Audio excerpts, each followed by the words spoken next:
Hello students, welcome to this online lecture of geography. In last video lecture we studied chapter number 3 human settlement and land use. In today's lecture we are going to learn next chapter primary economic activities.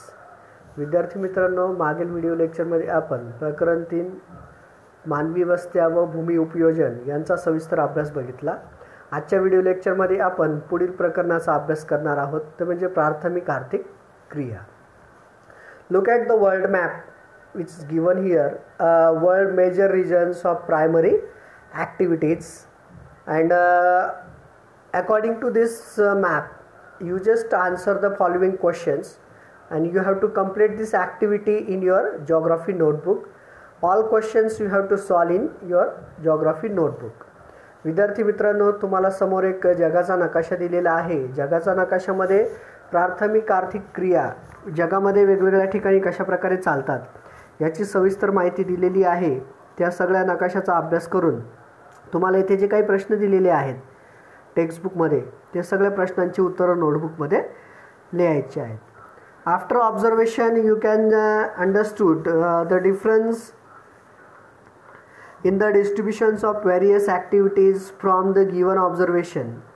All these activities are dependent on nature: hunting, gathering, animal husbandry, agriculture, fishing, lumbering, mining, etc. are the primary economic activities.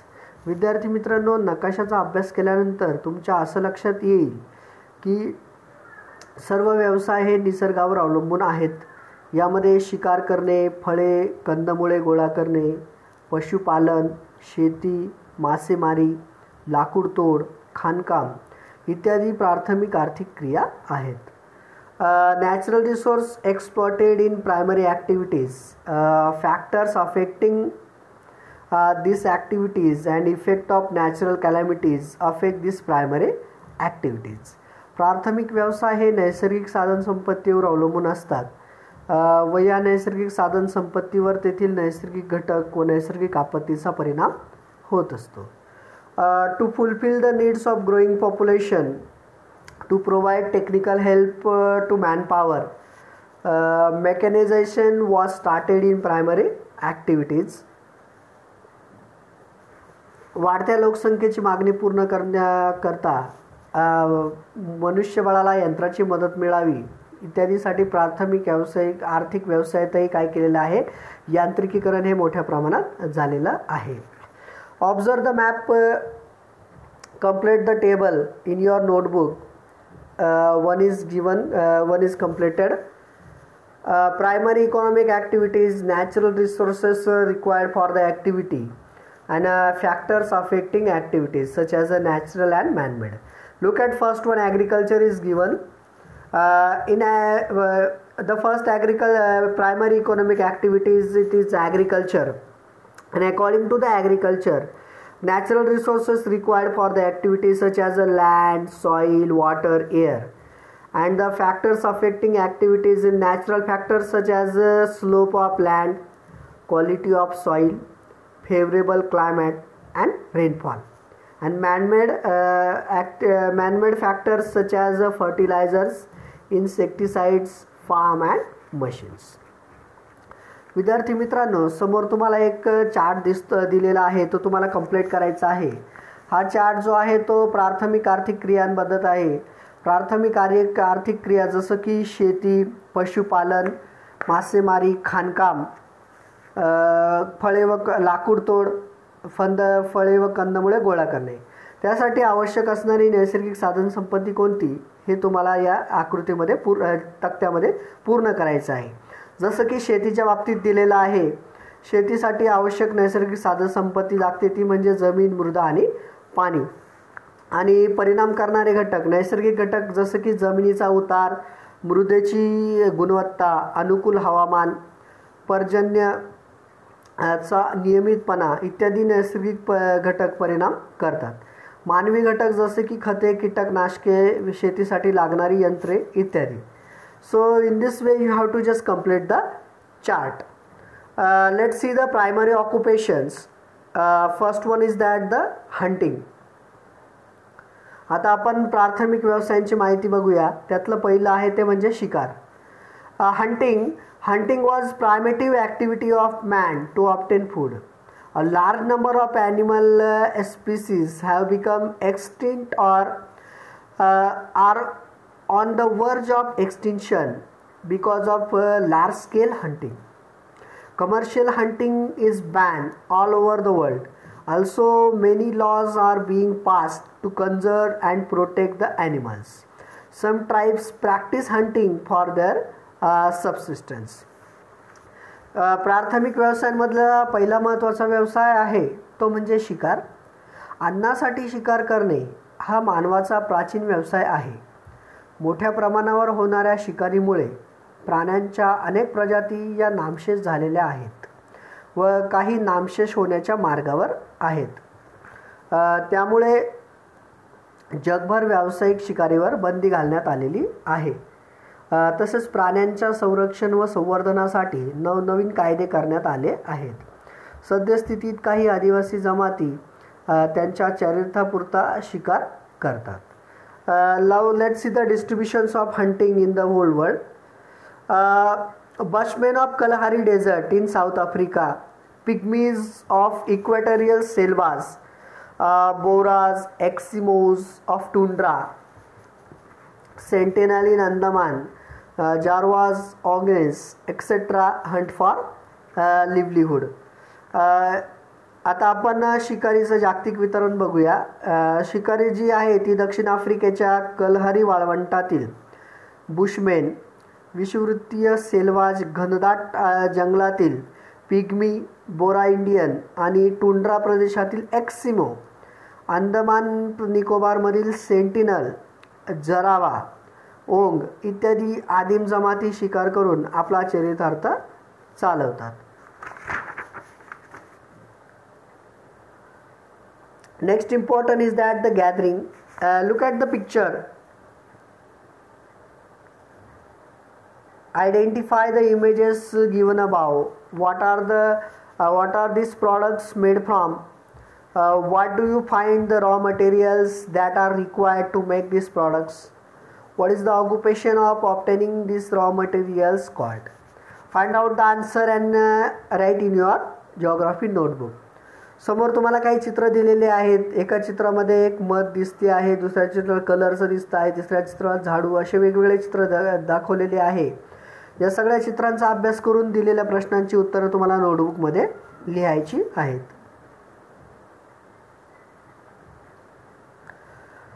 Many people in the world practice this activity which is dependent on the forest product. They collect fruits, roots and tubers, leaves, flowers, medicinal plants for their livelihood. They also collect products like gum, lac, honey, wax, rubber, etc. Different types of forest products are collected. For example, kath is collected from monsoon forest from khair trees. Some of these products have a high demand in the market. This activity is carried out on a large commercial scale. This occupation is carried out in all the forest covered regions of the world. The equatorial forests are dense and evergreen. The climate is humid and unhealthy due to disturbance of reptiles and insect. Collection of forest product is not done on a large scales. फळे व कंदमुळे गोळा करणे या व्यवसायावर हा व्यवसाय जो आहे प्रामुख्याने हा वनांवर आधारित आहे. जगातील अनेक लोक हा व्यवसाय करतात.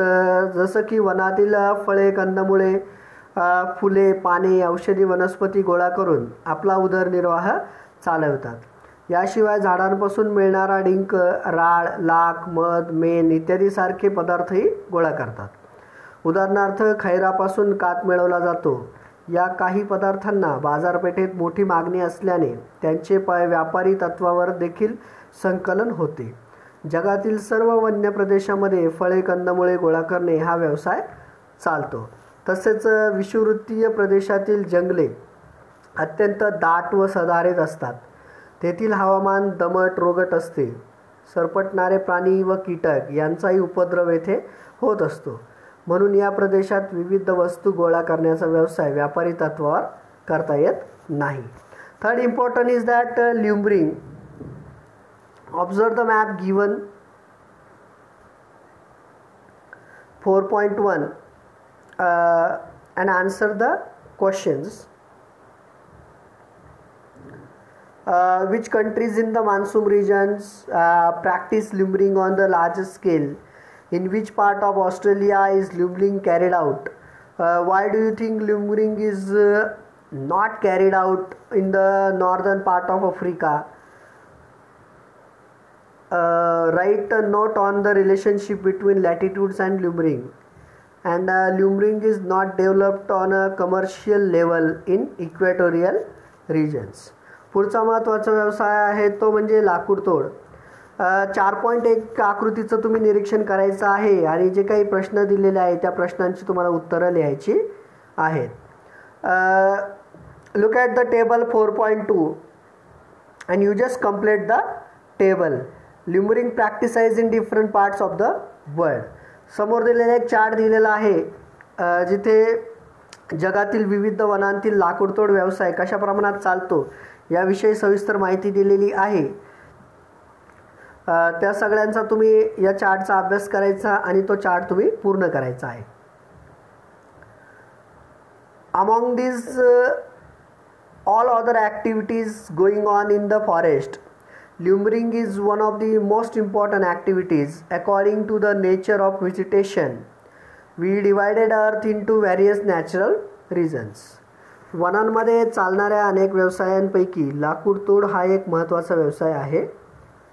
वनस्पतींच्या बदलत्या स्वरूपानुसार आपण पृथ्वीवरील वन प्रदेशांचे वर्गीकरण विविध नैसर्गिक प्रदेशात करतो. The trees in the tropical forest have hardwood. Also, these forests are evergreen and hence commercial ल्युमरिंग cannot be done in this forest. Tropical deciduous or the monsoon forest are not dense. Many bushes grow at the base of this forest. Since these forests are near agricultural lands and densely populated regions, they have been deforested for agricultural purpose on the large scale. उष्णकटिबंधीय सदाहरित वनांतील वृक्षांचे लाकूड हे अतिशय टणक असते. शिवाय ही वने इतकी घनदाट असतात की तेथे व्यापारी तत्वावर लाकूडतोड व्यवसाय विकसित होऊ शकत नाही. उष्णकटिबंधीय पानझडी किंवा मोसमी हवामान प्रदेशातील वने ही विरळ असतात. तळाशी अनेक झाडे झुडपे उगवतात. ही वने दाटवस्तीच्या प्रदेशाच्या सानिध्यात असल्याने या वनातील जमिनी मोठ्या प्रमाणात शेतीखाली आणल्या आहेत. त्यामुळे वने नष्ट होण्याची भीती निर्माण झाली आहे. In the conference forest only one species of trees is found in an area. These trees grow tall. That's why in the world the ल्युमरिंग activity is mostly practiced in the coniferous regions. सूचीपर्णी वनक्षेत्रात एकाच जातीचे वृक्ष विस्तृत प्रदेशात उगवलेले असतात. हे वृक्ष सरळ उंच वाढतात. ती सदाहरित असतात. या अरण्यातील वृक्ष मऊ लाकडामुळे लाकूडतोड व्यवसायासाठी उपयुक्त आहे. जगात सर्वात जास्त व्यापारी तत्वावर लाकूडतोड व्यवसाय सूचीपर्णी वनात केला जातो. Today wood is used on a very large scale for various purpose. Hence the percentage of forest in the world is decreasing drastically. As a result, hazards related to the environment are occurring. आज जगात लाकूड विविध कारणासाठी अतिशय उपयुक्त असल्यामुळे प्रचंड प्रमाणात लाकूड तोड केली जात आहे. त्यामुळे जगातील वनांचे प्रमाण हे झपाट्याने कमी होत आहे. याचा परिणाम म्हणून पर्यावरणासंबंधीच्या अनेक गंभीर समस्या निर्माण होत आहे.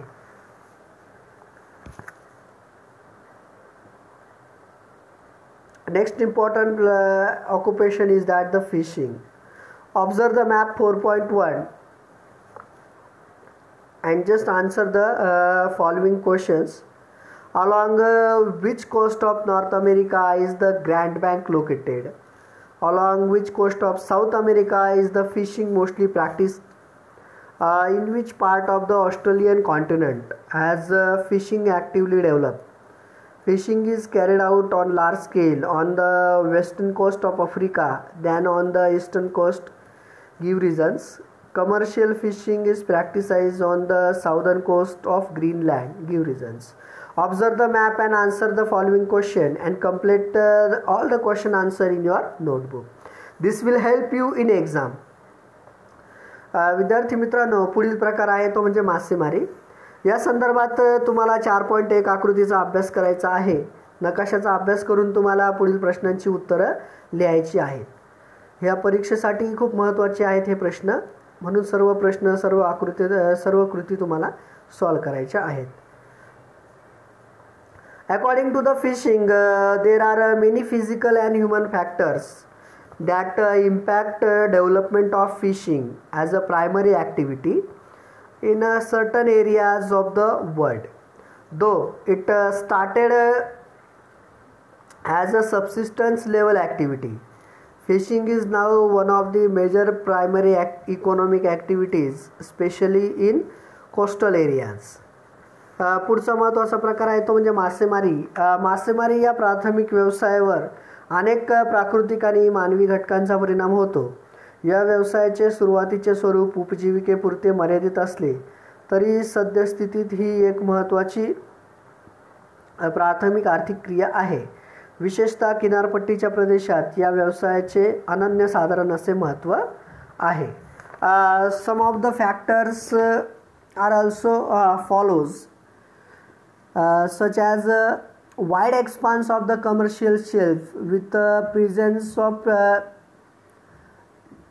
shallow water. For example, Northwest Pacific, which is below 200 meters of depth near Okhotsk Sea near China. मासेमारी व्यवसायातील अनुकूल असणारे घटक पहिला जो आहे तो म्हणजे समुद्राचा असा जो भाग जो 200 मीटरपेक्षा कमी खोल आहे अशा उथळ समुद्रास भूखंड मंच असे म्हणतात. उदाहरणार्थ वायव्य पॅसिफिक महासागरातील चीन जवळील Okhotsk. Second one, confluence of warm and cold currents and subsequent growth of abundant plankton. As a result development of fishing grounds of banks take place. For example, meeting of warm Kuroshio current with cold Oishio current favors coastal area near the Japan for fishing.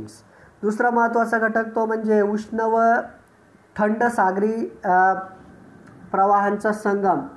विशेषतः भूखंड मंचावर होत असल्यास अशा प्रदेशाची प्लवंगांची वाढही मोठ्या प्रमाणावर होते. त्यामुळे या भागात मोठ्या प्रमाणात माशांची पैदास होते. असे प्रदेश निसर्गतः मासेमारीची क्षेत्रे म्हणून प्रसिद्धीस येतात.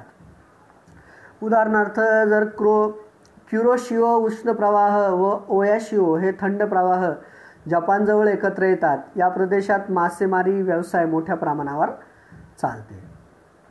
Next important fact is that the other factors which are favourables for the development of फिशिंग्स.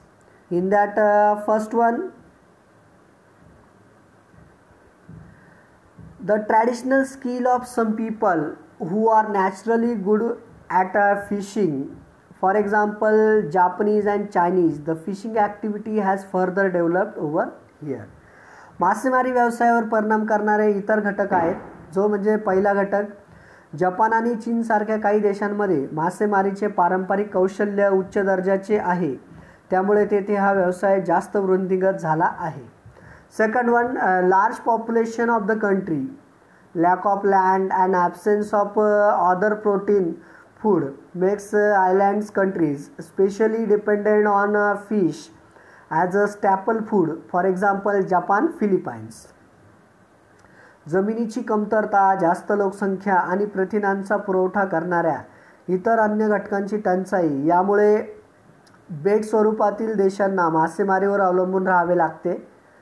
उदाहरणार्थ जपान, फिलिपाईन्स, त्यामुळे येथे हा व्यवसाय परंपरेने आर्थिक व्यवसाय म्हणून विकसित झाला.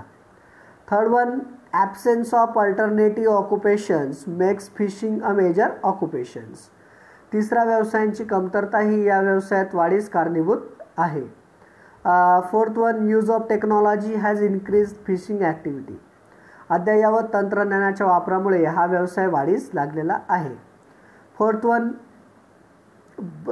One, broken coast line provides excellent port facilities.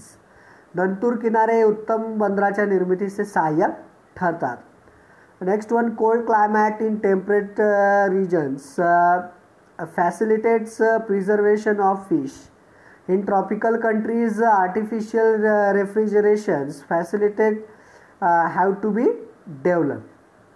उच्च अक्षवृत्तीय प्रदेशामध्ये मासे हा नाशवंत पदार्थ सहज साठवता येतो. उष्ण कटिबंधात मात्र त्यांची शीतगृहाची सोय करावी लागते. And next one, nearby forest provides wood for ship buildings. किनारपट्टीपासून वनप्रदेश जवळ असल्याने जहाज बांधणी व्यवसायासाठी लाकूड सहज प्राप्त होते. In next lecture we will see the remaining part of the lesson. Thank you.